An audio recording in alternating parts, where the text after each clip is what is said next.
فرما دیں کہ غیر اللہ سے غیب میں مانگنا جائز ہے یا نہیں ہے؟ یہ بتائیں کہ غیر اللہ سے مراد بت ہیں یا کہ نبی کبھی نبی انبیاء کوئی بھی چیز کر دیں، اللہ کے نبی ہیں بدی ہیں۔ اب اگلا مسئلہ یہ ہے کہ غیب میں مانگنا شرک ہے یا توحید ہے، حاضر میں مانگنا کیا ہے؟ یہ توحید حاضر میں اس طرح سے وہ کہتے ہیں کہ قرآن پاک کی آیت ہے وَتَعَاوَنُوا عَلَى الْبِرِّ وَالتَّقْوَىٰ کہ نیکی اور بھلائی کے کاموں میں ایک دوسرے کی مدد کرو اور برے کاموں میں ایک دوسرے کا ساتھ نہ دو، اس کا مفہوم ہے۔ وہ کہتے ہیں کہ حاضر میں کسی بندے سے مطلب آپ کے میں نے یوٹیوب پہ بہت سارے حاضر میں کسی بندے سے مدد مانگتا ہوں کہ یار میری مدد کرو، میں فلاں پریشانی میں ہوں، آپ میری مدد کر دیں۔ ٹھیک ہے، میری پریشانی ہے، آپ میری مدد کر دیں حاضر میں۔ تو کیا حاضر میں کسی بندے سے اگر مدد مانگی جائے اس سے توحید کو فرق تو نہیں پڑتا؟ کیوں نہیں پڑتا؟ اس کی وجہ یہ ہے کہ بندہ جب بندے سے مدد لیتا ہے، حاضر سے، سامنے والے سے، موجود سے، تو اس کو خدا سمجھ کے نہیں، الہ سمجھ کے نہیں، بلکہ اس کو اللہ کا بندہ سمجھ کے اور یہ عقیدہ رکھ کے کہ اس کو اللہ نے یہ طاقت دی ہے اور اللہ کی دی طاقت سے یہ میری مدد کر سکتا ہے۔ اگر کوئی بندہ کسی مخلوق سے یہ نیت رکھ کے حاضر میں بھی مانگے کہ یہ اپنے آپ بغیر اللہ کے دینے سے میری مدد کر رہا ہے، تو یہ شرک ہے۔ سمجھ آ رہی؟ ظاہر میں حاضر میں اس کو یعنی مستقل بذات سمجھ کے اور یہ سمجھ کے کہ یہ اپنے آپ کر رہا ہے اللہ کی عطا اور اللہ کے دینے کے بغیر، تو یہ حاضر سے بھی شرک ہے، زندہ سے بھی شرک ہے۔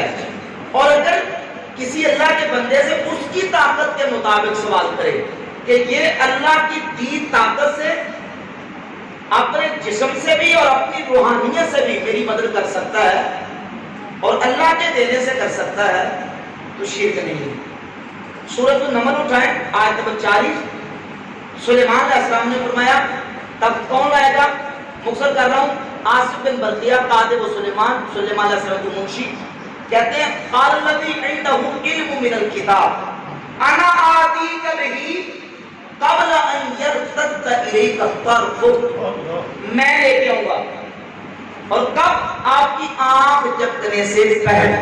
اب تخت لے کے آنا ہے ملک سبا سے سلیمان علیہ السلام کے دربار میں، اور اس وقت ٹیکنالوجی کا دور نہیں تھا۔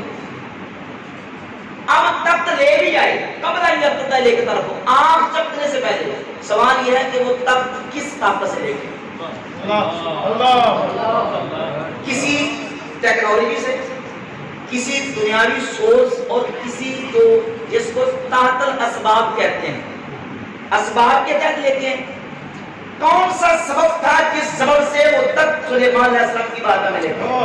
گوگل سے ماں فوق الاسباب لے کے، بغیر کسی سبب کے اور بغیر ظاہری جو جسمانی طاقت کے، وہ لے کے ہیں روحانی طاقت کے ساتھ۔ اب اگر میں یہ عقیدہ رکھوں کہ یہ بندہ اللہ کی دی اس روحانی طاقت سے میری مدد کر سکتا ہے، تو جو بندہ روحانی طاقت سے دنیا کی زندگی میں مدد کر سکتا ہے اس کی روح مرتی نہیں ہے، بلکہ فوت ہونے کے بعد روح کی طاقت بڑھ جاتی ہے، وہ فوت ہونے کے بعد بھی اپنی اسی روحانی طاقت سے مدد کر سکتا ہے۔ جیسے اس کی زندگی میں اس کی روحانی طاقت سے مدد لی جائے تو شرک نہیں ہے، تو فوت ہونے کے بعد بھی شرک نہیں۔ مفتی صاحب اگر اس سے ریلیٹڈ کوئی حدیث جو ہے وہ پیش کر دیں۔ ہاں حدیث موجود ہے، جس طرح ابھی میں نے ابھی لیٹسٹ ایک بیان بھی ریکارڈ کروایا ہے کہ انبیاء اور اولیاء سے مدد مانگنے کا شرعی حکم، اور اس میں الحمدللہ میں نے ثابت کیا ہے یہ المصنف ابن ابی شیبہ، یہ جلد میرے پاس اور ہے، اسی میں امام ابن ابی شیبہ حضرت عبداللہ ابن عباس سے، اور امام بزار اپنی کتاب المصنف بزار میں حضرت عبداللہ ابن عباس سے مرفوعاً اور موقوفاً بھی، اور امام ابو القاسم سلیمان بن احمد طبرانی اپنی کتاب المعجم الکبیر طبرانی میں، اور اس کے علاوہ کئی محدثین نے اس حدیث کو اپنی کتابوں میں ذکر کیا ہے۔ حضرت عبداللہ بن مسعود سے بھی، حضرت عتبہ بن غزوان سے، عبداللہ بن عباس رضی اللہ تعالیٰ عنہ سے یہ حدیث موجود ہے، اور نبی پاک صلی اللہ علیہ وسلم کہ ان صحابہ سے حدیث بھی ہے اور ائمہ محدثین کا حدیث بھی عمل بھی ہے.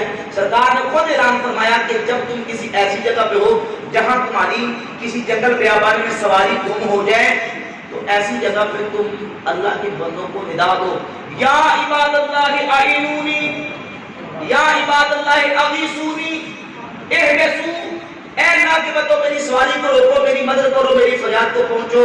تو فرمایا کہ اللہ کے بندے تمہاری مدد کرتے ہیں. سبحان اللہ. اب یہ حدیث جو ہے کم از کم درجہ حسن کی ہے, اور اگلی میں واضح کرنے والا ہوں اس حدیث کے مطابق اہل سنت کے امام جن کو دوسری پارٹی بھی امام مانتی, امام احمد بن حنبل, امام احمد بن حنبل سے مسائل احمد بن حنبل میں ان کے بیٹے عبداللہ, اور امام ابو بکر احمد بن حسین بیہقی اپنی کتاب شعب الایمان میں صحیح سند کے ساتھ, ناصر الدین البانی نے اس کی سند کو صحیح مانا ہے, امام احمد بن حنبل کا عمل نقل کرتے ہیں. احمد بن حنبل فرماتے ہیں میں نے 5 حج کیے ہیں, 3 سواری پر اور 2 پیدل.